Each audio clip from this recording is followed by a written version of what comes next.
설 연휴 가운데에서도 수요 예배 오신 여러분들을 존귀하신 주님의 이름으로 축복합니다. 어떻게 설 명절은 잘 보내고 계십니까? 설 전에 연휴 기간은 좀 길어서 자유롭게 고향을 찾아갔는데 이제 마치는 기간이 짧아서 차들이 많이 밀린다고 합니다. 뉴스를 보니까 지금도 고속도로가 정체되어서 귀경에 많은 어려움을 겪고 있다 하는 소식을 듣고 있습니다. 이렇게 연휴 가운데에서도 평온하게 하나님 앞에 예배드릴 수 있도록 우리에게 좋은 예배당과 또 하나님을 예배하는 성도님들을 이 수요 예배 시간에 보내주셔서 하나님께 감사하며 하나님께 영광을 올려드립니다. 금년에는 우리 교회가 선교와 전도에 힘쓰는 교회가 되기를 원합니다. 지금 이 시대는 전도하며 선교하기가 참 어려운 시대입니다. 여러 가지 좋지 않은 소문들이 매스미디어를 통하여서 전파되고 있기 때문입니다. 그러나 생각해 보면은 전도하기에 좋은 시대가 언제 있었던가요? 항상 전도하기란 어렵습니다. 초대교회로 돌아가 보면은 바울 시대에 전도하다가 붙잡히면은 감옥에 들어가고 재산을 빼앗기고 심지어는 화형까지 당하였습니다. 그렇게 전도하기가 참 불리한 시대였지만은 예수님을 진심으로 믿는 사람들은 전도하는 일을 포기할 수가 없었습니다. 자기 목숨 걸고 전도했습니다. 그 결과 기독교는 꾸준히 확장되어 나왔고 2000년이 지난 지금 인류를 대표하는 가장 큰 종교가 되었습니다. 우리에게 전해진 이 복음은 결코 싸구려가 아닙니다. 많은 전도자들이 목숨 걸고 복음을 전해 주었기 때문에 이 동광 극동 지역에 있는 한국 사람들도 예수를 믿고 수요일 저녁에 와서 이렇게 예배드리고 있습니다. 기독교가 2000년 역사 가운데에서 소멸되지 않고 꾸준히 확장되고 성장할 수 있었던 근원적인 이유는 전도자 사람의 능력이 아니라 복음 진리 자체가 능력이 있기 때문입니다. 복음 안에는 인간이 해결할 수 없는 궁극적인 문제를 해결해 주는 하나님의 해답이 담겨져 있습니다. 모든 인간은 다 마음속에 불안과 두려움을 가지고 있어요. 예외가 없습니다. 그런데 그 불안과 두려움의 근본적인 이유를 찾아 들어가 보면 두 가지에 부딪힙니다. 하나는 죽음에 대한 불안이요. 두 번째는 죽은 그 다음 심판에 대한 불안입니다. 이 두 가지 문제를 해결하기 위하여 인간은 여러 가지 노력들을 해왔지만은 제대로 된 답을 얻을 수가 없었습니다. 그런데 오직 예수님 안에서 이 죽음의 문제와 심판의 문제를 해결받을 수 있는 참된 길을 발견할 수가 있습니다. 예수님의 십자가는 우리의 죄 문제를 해결해 줍니다. 그 어떤 방법으로도 인간의 죄는 하나님의 사함을 받을 수가 없습니다. 왜냐하면 인간이 완전하지 못하기 때문입니다. 율법을 다 지키면 의인이 될 수 있지만 율법을 다 지킬 수 있는 사람이 없습니다. 그런가 하면 또 죽은 다음에 하나님 앞에서 심판을 받을 것인데 누가 그 심판에서 벗어날 수가 있겠습니까? 오직 예수님의 부활로 말미암아서 우리가 죽음의 문제와 심판의 문제를 해결함을 받을 수가 있는 것입니다. 복음 안에는 이런 기쁜 소식이 담겨져 있기 때문에 인류를 위한 굿뉴스, 기쁨 소식, 복음이라고 불리워지면서 지금까지 이 복음이 전파되는 곳에 새 생명의 역사가 일어나고 있습니다. 그렇기 때문에 우리는 이 복음을 부끄러워해서는 안 됩니다. 나는 부족하지만, 나는 연약하지만, 나는 초라하지만은 복음 안에, 내 안에 능력이 있는 게 아니라 복음 안에 이렇게 사람을 구원하고 용서하고 새롭게 하는 능력이 있다는 것을 굳게 믿으시고 복음을 힘있게 전하는 저와 여러분이 되어야 할 줄로 믿습니다. 한 사람의 영혼이 천하보다도 귀합니다. 그 영혼이 예수님을 영접하고 복음을 믿음으로 말미암아 영혼이 새로워지고 하나님과의 관계가 새로워지고 가정이 새로워지고 그리고 사회가 새로워질 것입니다. 그러므로 우리가 이 복음 속에 담겨 있는 기쁜 소식, 하나님의 구원의 능력을 항상 생각하면서 금년 한 해는 그야말로 누가의 심정으로 나의 데오빌로를 위하여 기도하고 그를 위하여서 수고를 아끼지 말아야 하겠습니다. 내가 가지고 있는 돈이나 재능이나 그리고 이 건강이라고 하는 것 영원한 것이 아닙니다. 그러나 한 영혼을 구원하는데 내가 가진 이 소중한 것들을 사용하면은 내가 그 영혼 구원을 위하여 사용한 재물과 시간과 재능과 내 건강은 하나님 앞에서 영원히 의미 있고 가치 있는 아름다운 수고가 될 것입니다. 1월 초에 누가의 심정으로 전도할 것을 설교하면서 누가가 어떤 수고를 했는지 말씀드린 적이 있습니다. 누가는 데오빌로라고 하는 한 사람을 전도하기 위하여 누가복음 24장을 기록하였고 사도행전 28장을 기록하였습니다. 모두 합하면 52장입니다. 신약 성경 전체를 다 합치면 채 250장이 되지 않습니다. 그런데 누가 한 사람이 기록한 성경책이 신약 성경 전체의 5분의 1이 넘습니다. 옛날에는 지금과 같이 좋은 종이나 펜이 있었던 것이 아닙니다. 옛날 2000년 전에 쓰던 종이는 파피루스라고 하는 종이였습니다. 파피루스, 주로 이집트에 가보면은 그런 식물이 나지요. 그 식물 잎을 따다가 이렇게 가지런히 가로 세로로 놓아서 그걸 꽉 눌러서 오랜 시간이 지나면은 그게 눌러붙어서 이게 종이처럼 됩니다. 그런데 온전한 종이는 아니죠. 쉽게 부스러질 수 있는 연약한 종입니다.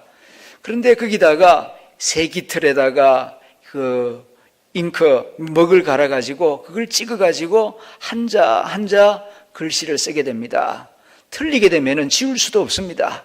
그렇기 때문에 많이 생각해서 신중하게 한 글자 한 글자 쓰게 되는 것이죠.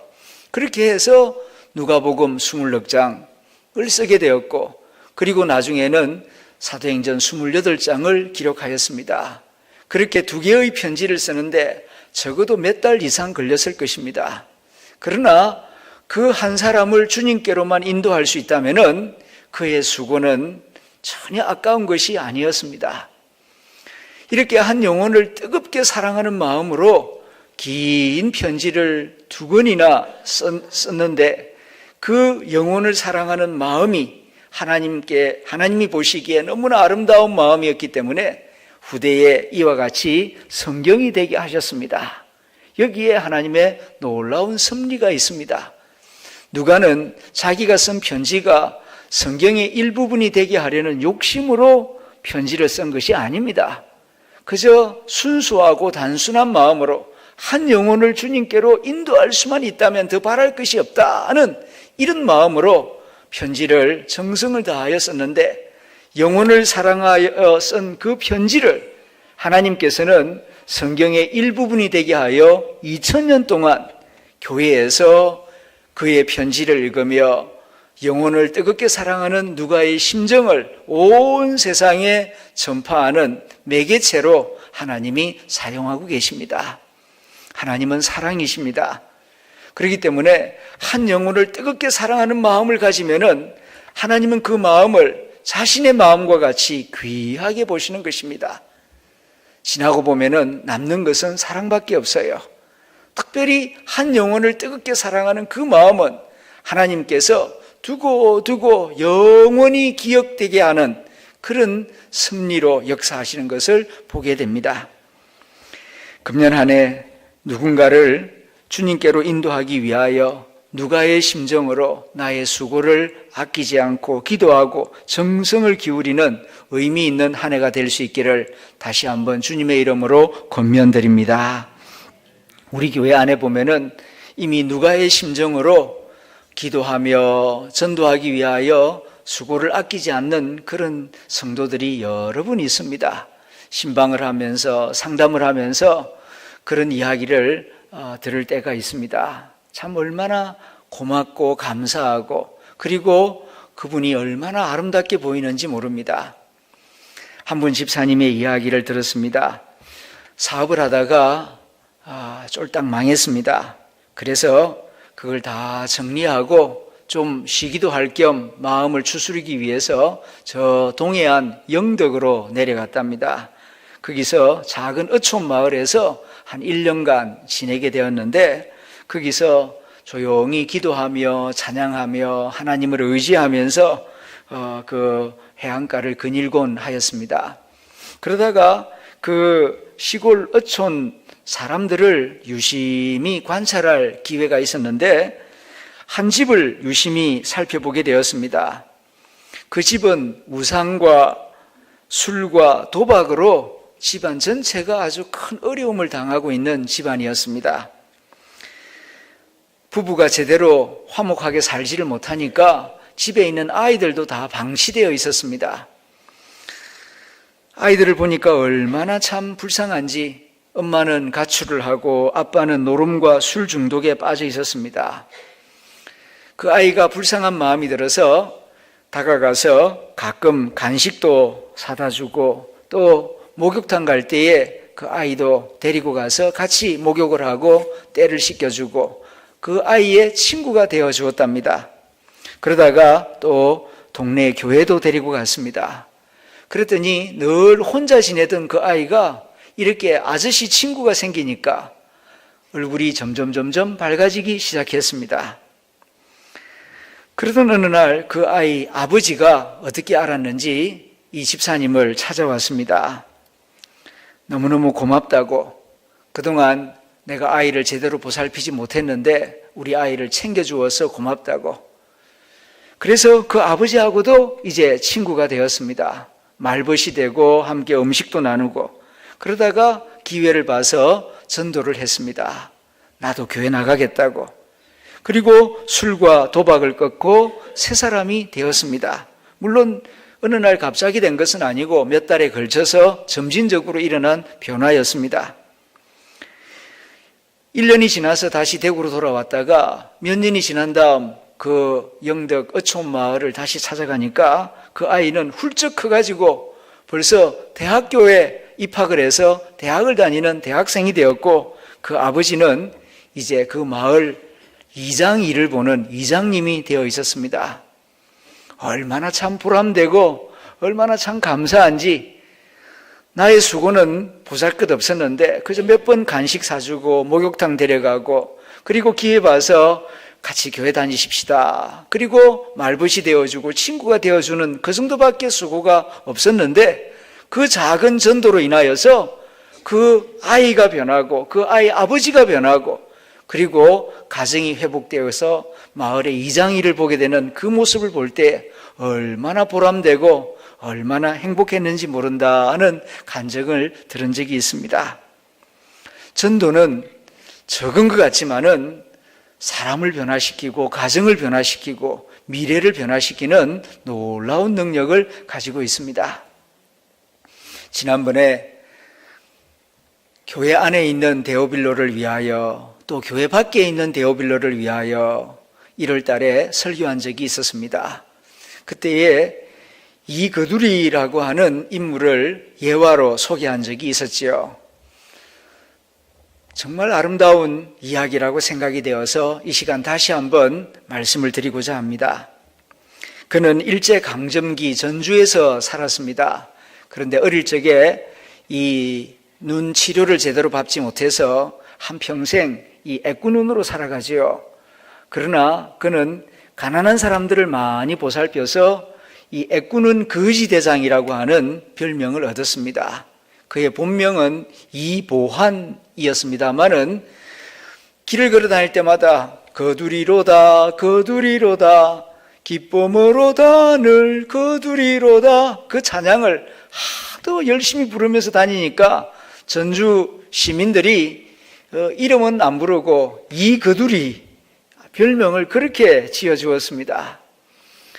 그는 예수님을 영접하고 난 다음에는 이 전도가 가장 귀한 일이다. 내가 언제 주님의 부름을 받을지 모르는데 한 사람이라도 더 전도할 수 있다면, 전도하다가 주님의 부름을 받을 수 있다면 여한이 없겠다. 그렇게 생각을 하고 기회되는 대로 영혼을 거두기 위하여, 전도하기 위하여 정말 최선을 다했습니다. 그러던 어느 날 아버지 친구 되는 진사어른 한 분을 전도하려고 마음을 먹고 기회될 때마다 어르신 교회 나오시죠. 교회 나오면 참 좋습니다. 어르신도 예수 믿으십시오. 그렇게 전도를 하였습니다. 그때마다 그 아버지 친구는 내 친구의 아들이 하는 말이니까 내가 아버지 체면을 봐서라도 그래 교회 나가지, 나가고 말고 해놓고는 안 나오는 겁니다. 그래도 포기하지 않고 계속 찾아가서 전도하였습니다. 어느 날 겨울날 토요일인데 찾아가서 어르신 내일 주일입니다. 교회 나오십시오. 그럼 나가고 말고 내일 나가지. 약속을 해놓고는 다른 마을 절이 있는 그 휴양지로 가버렸습니다. 그러나 이거두리는 포기하지 않고 그 소문을 추적해가지고 그 절간 앞에까지 찾아갑니다. 어르신 약속하셨죠? 오늘 주일입니다. 교회 가시죠? 그러니까 보다시피 지금 눈이 많이 내렸으니까 눈 그치면은 나가지. 또 핑계를 댑니다. 어르신 제가 눈길을 조금 치워놨으니까 그래 교회 가시죠. 그러니까 하도 졸라대니까 그저 그 절 대문 앞까지만 치워놓았으려니 생각을 하고 그럼 나가지 하고 신발을 벗고 따라 나섰는데 눈길이 교회당 앞에까지 치워져 있었다는 거 아닙니까? 그 산속에 있는 절에서부터 그 전주 시내에 있는 전주 서문교회까지 눈길이 다 치워져 있었던 것입니다. 그 정성에 감동을 받은 이 이진사 어른이 어쩔 수 없이 교회 등록을 하고 처음에는 억지로 교회를 다녔는데 교회에 한 번 가고 두 번 가면서 믿음이 생기기 시작했습니다. 그래서 나중에는 세례를 받고 나중에는 교회에 아주 큰 일꾼이 되었습니다. 그 장로의 이름이 1918년 전주 서문교회 4대 장로로 임직한 이돈수 장로님이라는 분입니다. 그분이 전주 서문교회를 이렇게 새로 세울 때에 많은 자기 재산을 들여서 그렇게 좋은 목재 재료를 가져다가 교회를 크게 짓는 일에 앞장을 섰고 교회를 부흥시키는데 큰 일꾼이 되었습니다. 내가 전도한 것은 적은 노력이지만 그 전도를 통하여서 한 사람이 새로워지고 한 사람이 새로워지니까 교회의 큰 부흥의 밑거름이 되었다 하는 그런 이야기입니다. 길을 알려주는 것은 누구나 할 수 있지만은 길을 열어주는 것은 아무나 하지 못합니다. 금년에 우리 교회는 전도와 선교에 힘쓰는 교회가 되기를 원합니다. 그러기 위해서는 누가와 같이 이거두리와 같이 정말 한 영혼을 주님께로 교회로 인도할 수만 있다면은 내가 그 어떤 수고도 마다하지 아니하리라. 이런 결단이 있을 때에 정말 한 영혼을 주님 앞으로 인도할 수 있는 열매가 맺힐 줄로 믿습니다. 전도는 공짜로 되지 않습니다. 많은 수고를 기울여야 합니다. 때로는 내 돈도 들어갈 수 있고 내 시간도 들어갈 수 있고 때로는 내 자존심을 내려놓고 엎드려야 하는 경우도 있고 또 이거두리와 같이 추운 겨울날 그렇게 눈길을 쓸어야만 하는 그런 땀과 수고도 필요합니다. 그러나 그 모든 수고를 아끼지 아니하면은 한 영혼을 주님께로만 인도한다면 정말 그 어떤 수고도 결코 헛되지 아니할 것입니다. 그러므로 정말 누가와 같은 심정으로 이 거두리와 같은 수고를 아끼지 않는 그런 수고를 내가 정말 영혼 구원을 위하여 쏟아부으리라 결단할 때에 금년 10월쯤에 가서는 정말 영혼의 구원을 주님 앞에 드리면서 기쁨으로 추수감사 예배를 드리는 복된 10월이 될 줄로 믿습니다. 김정준 목사님이란 분이 계십니다. 한신대학교에서 구약학을 오랫동안 가르치다가 또 학장 일도 보시다가 1981년도에 돌아가신 어른입니다. 그런데 그가 19살 때에 폐결핵에 걸린 적이 있었습니다. 그래서 병원에 입원했지요. 지금 같으면은 폐결핵이 그렇게 큰 병이 아닙니다. 그러나 해방 이전에 이 폐결핵은 폐결핵에 걸리면 죽는 경우가 참 많았습니다. 병원에 입원하고 보니까 의사 선생님 말씀이 이제 얼마 남지 않았으니 준비하라 하는 말씀이었습니다. 청천벽력 같은 의사의 선고를 받고 보니까 정말 마음의 절망감이 가득하였습니다. 19살 나이에 폐결핵으로 죽는다. 그걸 받아들일 수가 있겠습니까? 그래서 정말 피를 토하면서 하나님 앞에 기도를 하였습니다. 죽고 싶지 않습니다. 이것이 어떻게 하나님 뜻일 수가 있습니까? 그러면서 히스기야의 기도를 생각하면서 하나님 앞에 정말 간절하게 기도하는 가운데 믿음과 소망을 얻을 수가 있었습니다. 그리고 병상에 누워 있는데 어느 날 이런 생각이 마음속에 떠오르더랍니다. 아무리 내 병이 중태이고 또 의사가 아무리 심각한 선언을 했다 할지라도 사람의 생명은 하나님 손에 달려있지 아니한가. 하나님이 불러가셔야 가는 거지 의사가 죽는다고 죽는 것이 아니라 나의 살고 죽는 문제는 하나님 손에 달려있다. 그러므로 하나님이 부르실 때까지 내가 해야 할 일이 무엇인가, 그런 생각을 하게 되었답니다. 그런 생각을 하고 나니까 마음이 평안해지더랍니다. 모든 것이 하나님 손에 달려 있으니까 내가 해야 할 일은 하나님 안에 머무는 것이고 또 하나님 뜻을 따라서 하루하루 살면 하나님께서 긍휼을 베풀어 주실 것이다. 이렇게 생각을 하면서 병실에서 또 병원 복도에서 내가 할 수 있는 일이 무엇일까 생각을 해보니까 이것저것 보이기 시작하더랍니다. 그전에는 내가 그냥 폐결에 걸려서 죽는다 이 생각만 하니까 그저 아무것도 보이지 않았습니다. 그런데 모든 걸 하나님께 맡기고 마음에 평안이 찾아오니까 이제 여기저기 봉사할 거리가 보이고 전도할 사람이 보이기 시작하였습니다. 그러고 보니까 내 병은 괜찮은 병이에요. 나보다 더 심각한 환자들이 더 많아요. 연세도 높으신 분이 많고 정말 숨도 제대로 쉬지 못하고 오늘 내일 하는 분도 있지만은 나는 나이가 19살이고 그리고 조금 폐결핵이 있어서 가끔 기침을 하면 피가 섞여 나온다는 것 뿐이지 밥을 못 먹습니까? 걷지를 못합니까? 뭐든지 마음만 먹으면은 다른 사람들처럼 다 병원에서 일할 수 있고 활동할 수 있지 않은가? 그래서 거기에 있는 쓰레기통도 비우고 화장실 청소도 하고 그리고 중환자가 오면은 간호사 손길이 모자라면은 옆에 가가지고 이 환자 거동을 좀 도와주기도 하고 조그마한 일, 큰 일은 아니지만은 그 같은 병실 안에 다른 환자들을 도울 수 있는 작은 일들을 조금씩 해나가기 시작했습니다. 물수건을 가져다 준다거나 환자가 원하는 잔심부름을 해준다거나 또는 옆방에 홀로 누워있는 12살 난 여자아이 변기를 갖다 준다든지 또 그 뒤본 자리를 치워주는 일은 처음에는 어려웠지만 그것도 몇 번 하다 보니까 요령이 생기고 잘할 수 있게 되었습니다.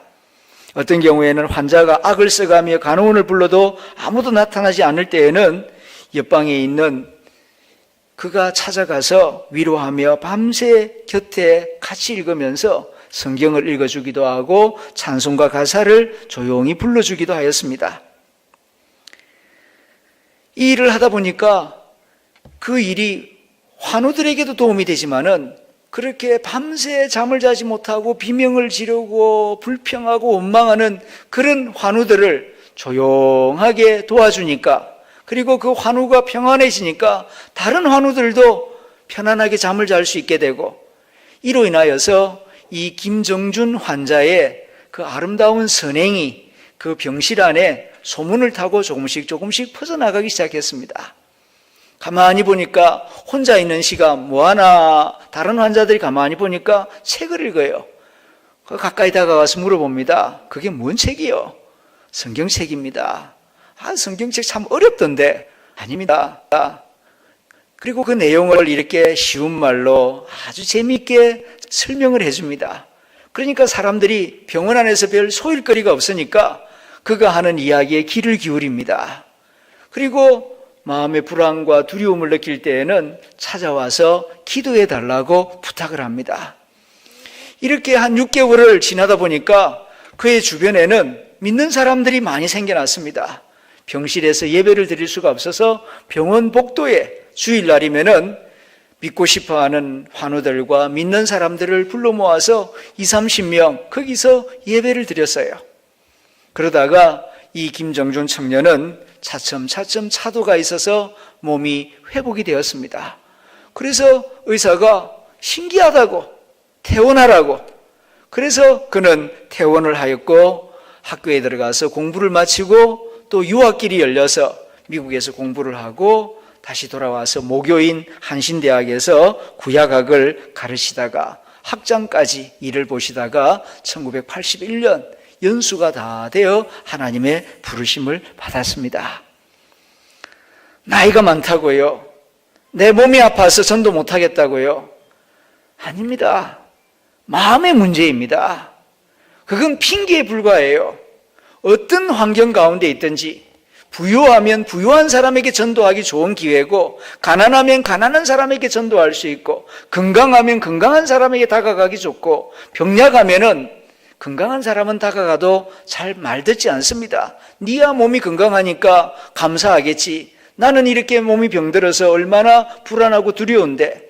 그때에는 병약한 사람이 전도하면은 마음을 쉽게 엽니다.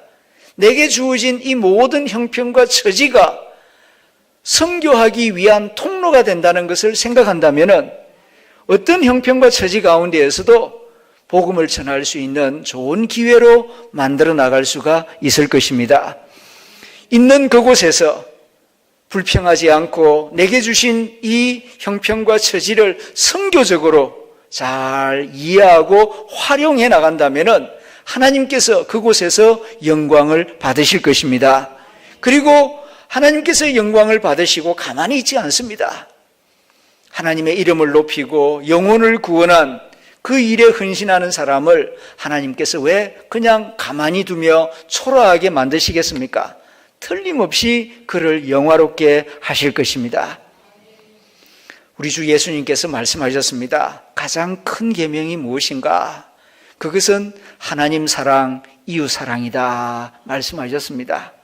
하나님을 사랑하되 대충 사랑하는 것이 아니라 마음을 다하고 뜻을 다하고 힘을 다하고 목숨을 다하여 주 여호와 하나님을 사랑하라. 그리고 내 이웃을 내 자신과 같이 사랑하라. 이것이 모든 율법과 선지자의 강령, 가장 큰 계명이다라고 말씀하셨습니다. 그러므로 우리가 신앙생활하는 가운데 무엇을 하든지 항상 하나님을 사랑하고 이웃을 사랑하는 일에 최선을 다해야 할 것입니다. 그런데 하나님 사랑과 이웃 사랑을 함께 이룰 수 있는 실천이 있습니다. 그것은 전도입니다. 영혼을 구원하여 주님께로 인도하는 것, 그것은 하나님 사랑하는 모습이며 또한 이웃을 사랑하는 가장 아름다운 모습입니다. 한 영혼을 구원하여 주님께로 인도하여 우상을 버리고 천지 만물을 창조하신 하나님의 이름을 부르고 하나님을 경배하고 하나님의 복을 받을 수 있도록 도와주는 것, 이것보다 더 아름답고 이것보다 더 의미 있고 가치 있는 이웃 사랑이 없어요. 또한 이것보다 하나님을 영화롭게 하는 길이 없습니다. 그러므로 전도하는 것을 부담스럽게 여기지 마시고 이 전도하는 일이야말로 하나님 사랑, 이웃 사랑을 실천하는 가장 아름다운 실천이 된다는 것을 기억하고 힘을 다하여 전도를 위하여 기도하고 전도를 위하여 수고를 아끼지 아니하는 저와 여러분들이 될 수 있기를 기원합니다. 기도하겠습니다.